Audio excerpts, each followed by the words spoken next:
I will present the hard copy to the committee for your work. Briefly, within the short period given to me, we all know the definition and the reason for trade union all over the world. Our key motivation for forming trade unions include the advancement and protection of job interests, collective bargaining and social dialogue with other social partners like the employers, the government, and the community.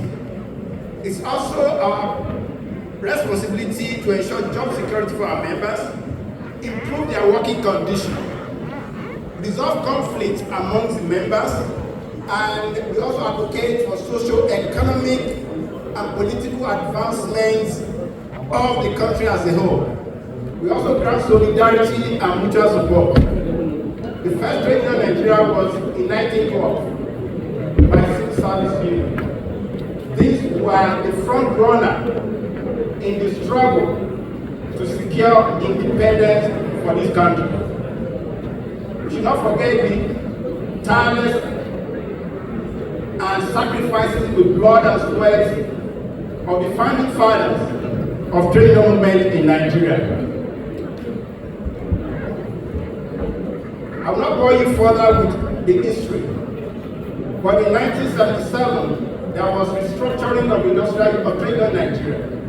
There are over 800 house unions before, but for union administration, it was restructured to 42. And when the government restructured it, it was clearly specified the jurisdictional scope of each of the industrial unions. In Nigeria, the right to unionize is firmly anchored in law. Section 40 of the Constitution of the Federal Republic of Nigeria, 1999 as amended, guarantees every citizen of this country the right to freedom of association, including political party, trade union, and other stuff. At ILO Convention, number 87 and 98, which Nigeria as a country ratifies, guarantee the right to freedom of association, freedom to organize, and freedom to negotiate collectively. Number 3, which is the third leg of the law on which we are anchoring. Trade Union Act, Cap T14, LFN 2004, provides the regulatory framework with the third schedule, specifically lists the registered industrial unions and their jurisdictional scope in Nigeria. Why do we even need trade unions in this country? Why do we need trade unions at all? I've mentioned our historical struggle for independence. No other organization can stand up and claim credit. It's trade union. Aside that, all of you seated here that are workers, your weekend freedom was fought for by trade union. The 8-hour work you are doing per day was a struggle of trade union. End of child labor as a fought by trade union. Occupational safety by trade union. Minimum wage by trade union.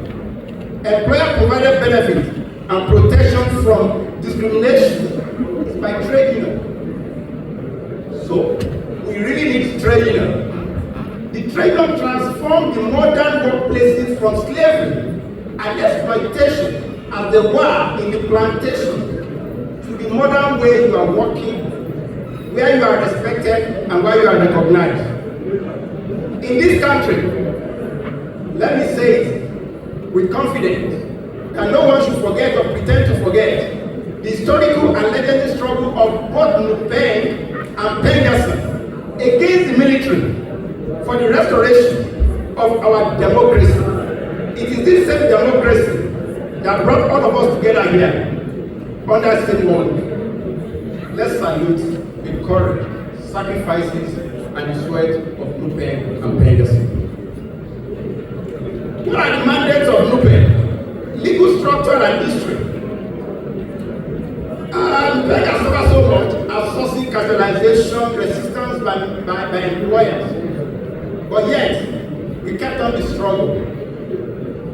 The jurisdictional scope of union in Nigeria is defined by statutory law, specifically in Part B of the third schedule to the Trade Union Act. This schedule confers upon Nupeng jurisdiction over junior and middle-level workers engaged in the entire oil and gas industry, including exploration, production, pipeline, refining, distribution, and marketing of petroleum and natural gases across this country, and other related activities such as the petrol tanker drivers and even the petrol station workers.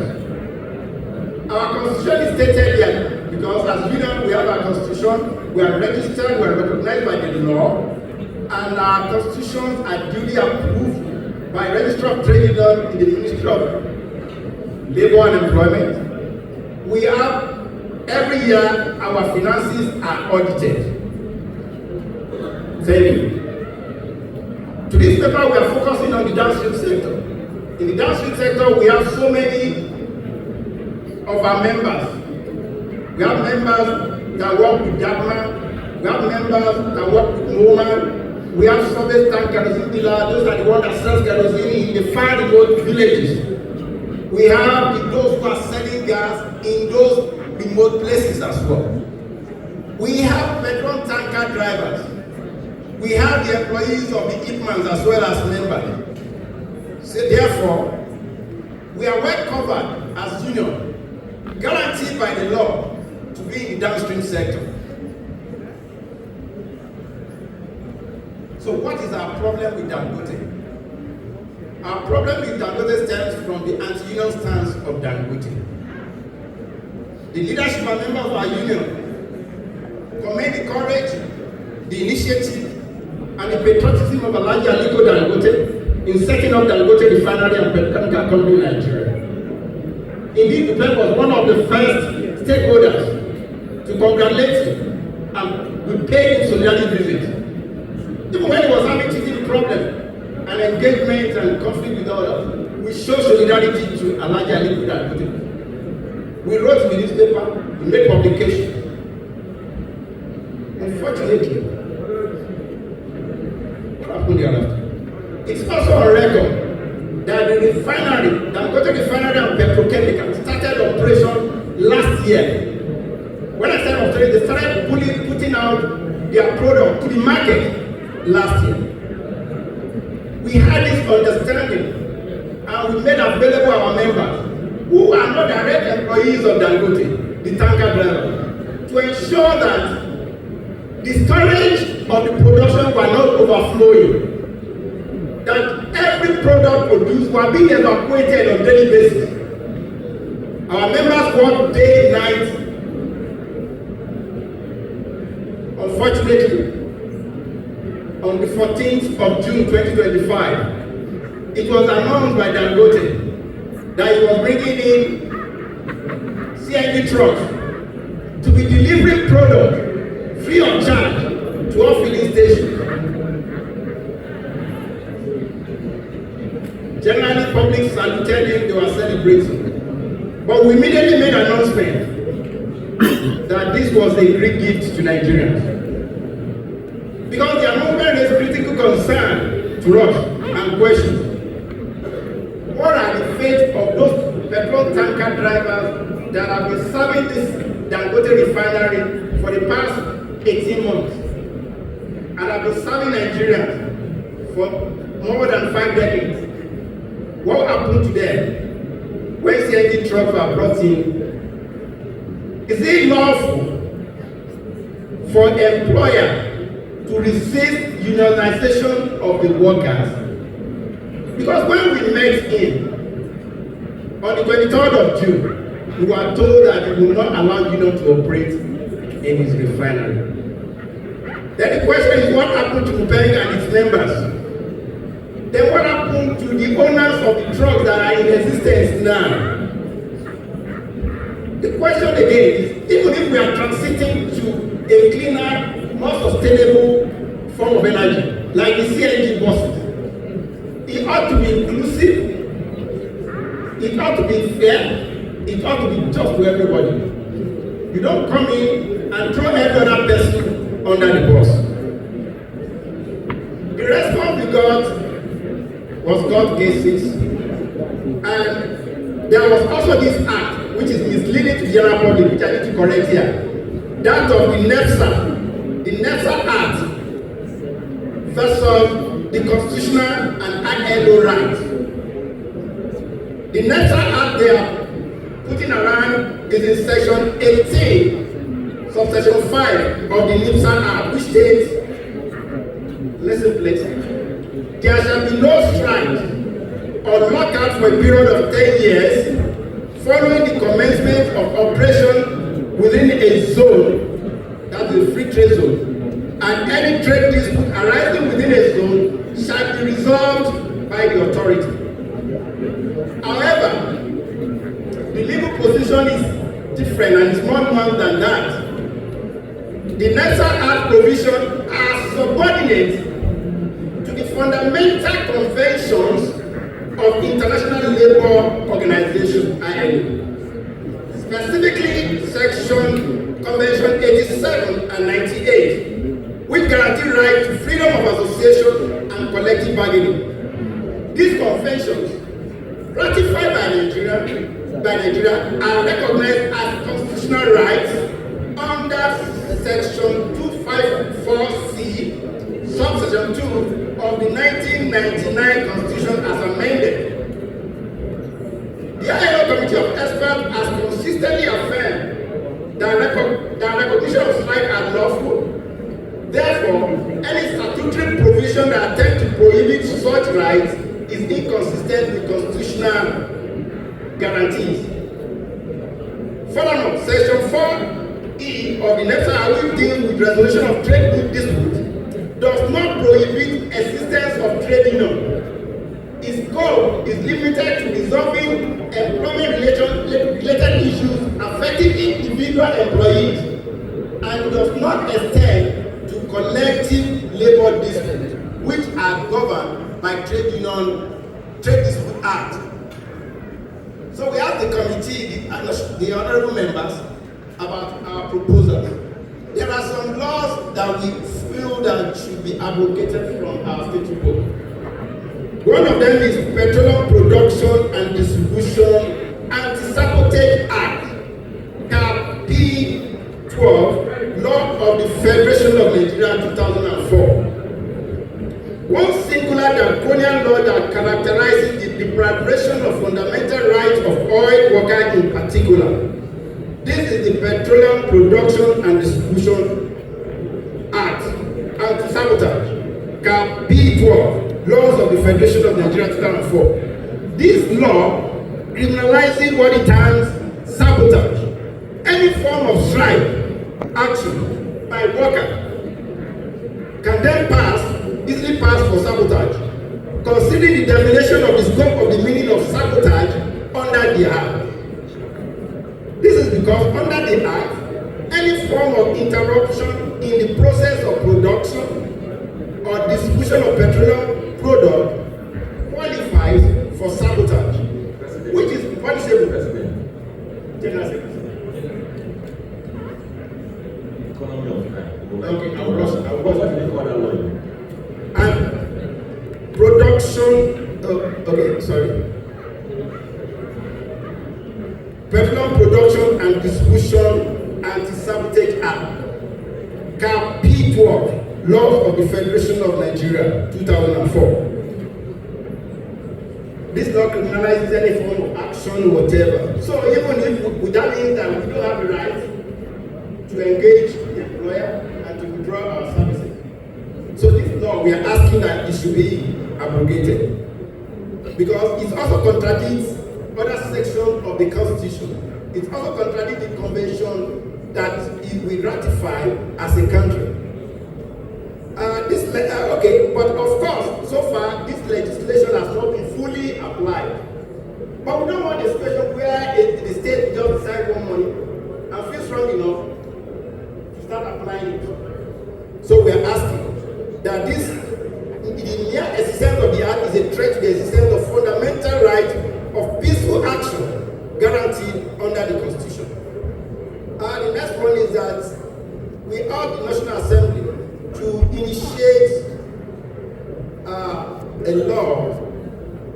ensure that guarantee decent work agenda, that will make employers,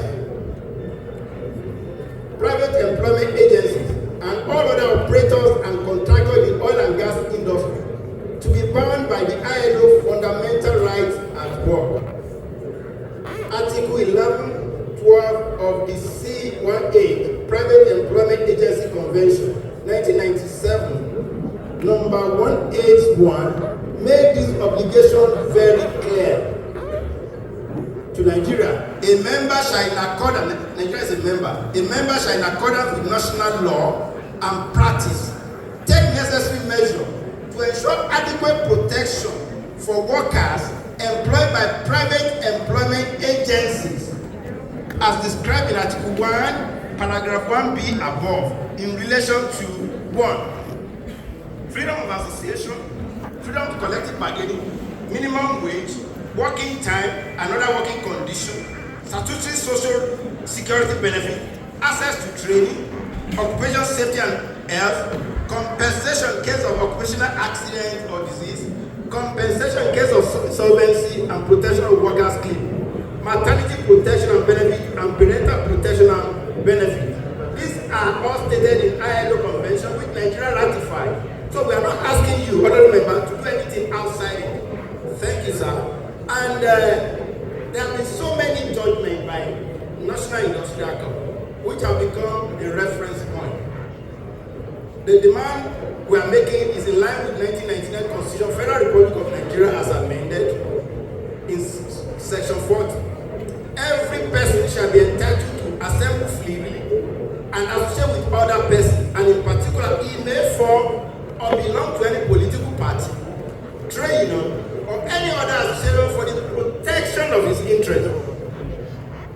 The National Industrial Court has put the position of the law cogently in Nestor Oil PLC versus Nupeng, Nigeria Union of Petroleum and Natural Gas Workers, 2012, 29 NLR PTH2 90 at 155. Paragraph C to 5, C to F as follows.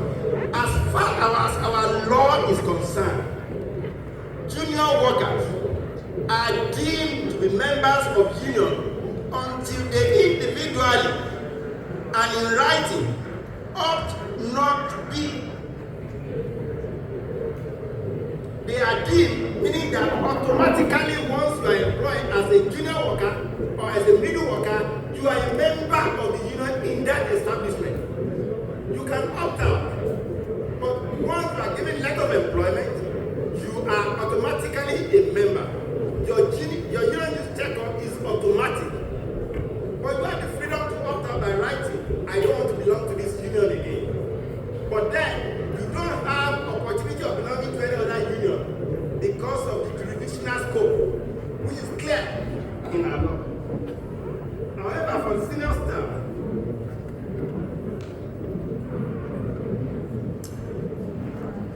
why senior staff are deemed not to be members until they individually and in writing ought to be members.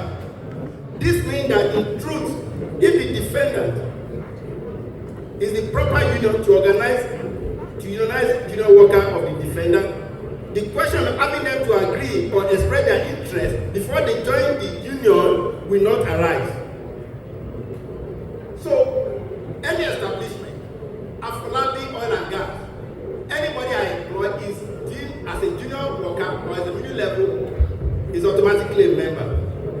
And there are several court cases which can be cited, but because of time, I will leave the matter with the members of the committee that what we were requesting for is... Secretary. Yes, sir. I think just go to your conclusion in 30 seconds. I will, I have concluded. I would like to see that so that we can... So, in conclusion, what we did in Dangote wasn't a crime.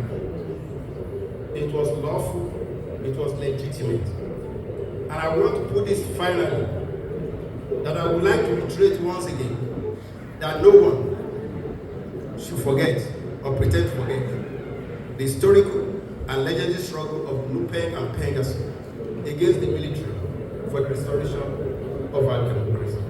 The same democracy that brought all of us